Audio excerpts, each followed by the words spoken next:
jelas terkait dengan konteks bacaan orang di malam ini di dalam Imamat pasal 26 judul berkat. Nah, di sini kitab Imamat merupakan kitab Taurat dari Musa yang menjadi pedoman bagi umat Israel waktu itu. Jadi diberikan pilihan oleh Tuhan, yaitu kalau mau berkat berarti harus taat kepada apa yang menjadi ketetapan Tuhan. Tapi kalau tidak taat, itu kita bisa lihat di ayatnya yang ke-14 ada kutuk di sana. Nah, teman-teman, orang kehidupan masa kini sekarang itu ditentukan dari masa lalu. Apa yang orang jalani di masa lalu itu yang membentuk orang masa kini.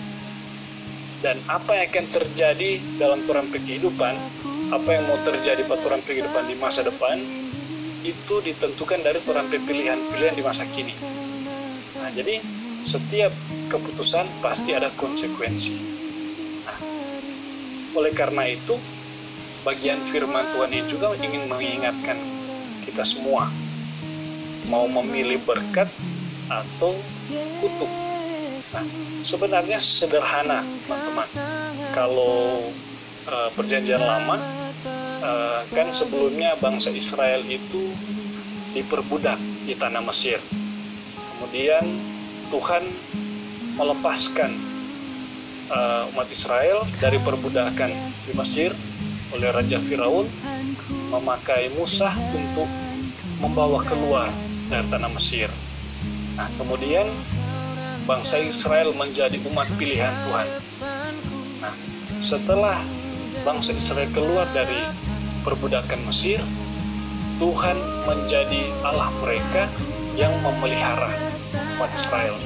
Nah, bayangkan kasih Tuhan kepada umat Israel.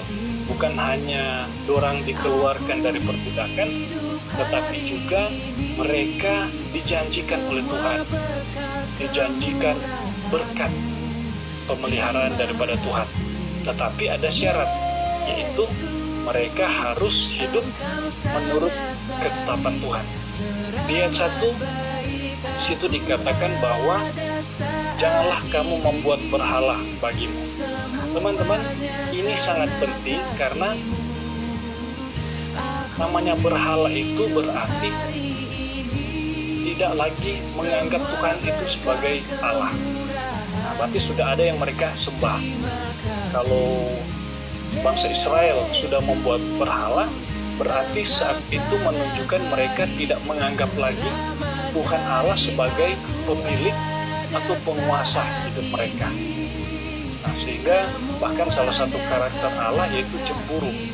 Kenapa? Karena Allah yang sudah membebaskan bangsa Israel, Allah yang sudah memelihara bangsa Israel, tetapi bangsa Israel memilih untuk menyembah berhala.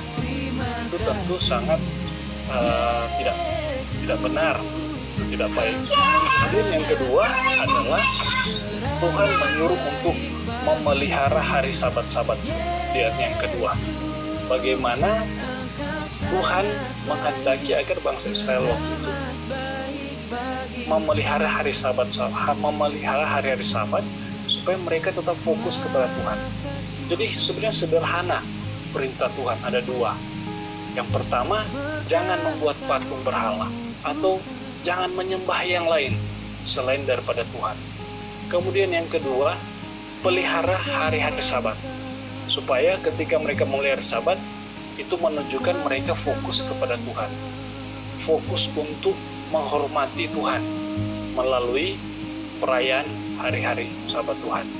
Nah, ketika bagian ini dilakukan oleh bangsa Israel, ada janji berkat Tuhan. Bahkan berkat Tuhan sangat banyak kalau orang saksikan di ayat 4 dan seterusnya. Ada keamanan, ada kenyamanan, ada damai sejahtera yang dijanjikan ketika bangsa Israel mau taat. Itu pun sebaliknya, kalau orangnya tidak taat, berarti ada kutuk. Nah, teman-teman, ini juga bisa orang refleksikan dalam orang kehidupan. Orang tidak bisa merubah masa lalu. Begitu juga masa kini yang orang jalani. Tetapi orang masih muda, masih pemuda, bisa merubah di masa yang depan. Dan apa yang mau terjadi pada orang di masa depan itu ditentukan dari orang keputusan di masa kini. Apakah orang mau berkat Tuhan atau orang mau sebaliknya kutuk. Nah, orang bersyukur adalah orang-orang percaya, pemuda-pemuda Kristen yang mengenal kebenaran. Dan orang percaya bahwa ketika orang hidup di dalam Tuhan, ketika orang percaya Yesus Kristus sebagai Tuhan dan Juru Selamat, orang sudah beroleh keselamatan dan siap untuk menerima janji akan masa depan yang indah yang Tuhan persiapkan. Dan itu orang harus tentukan, orang ambil keputusan di masa kini untuk tetap setia, untuk taat kepada Tuhan.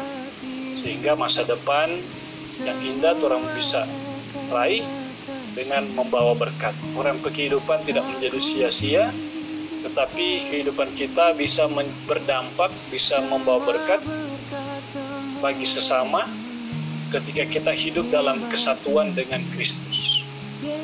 Kalau di Matius bilang 6 ayat 33, carilah dahulu kerajaan Allah dan kebenarannya, maka semuanya akan ditambahkan kepadamu. Bayangkan, semuanya akan ditambahkan. Yang penting, yang utama adalah carilah dahulu kerajaan Allah.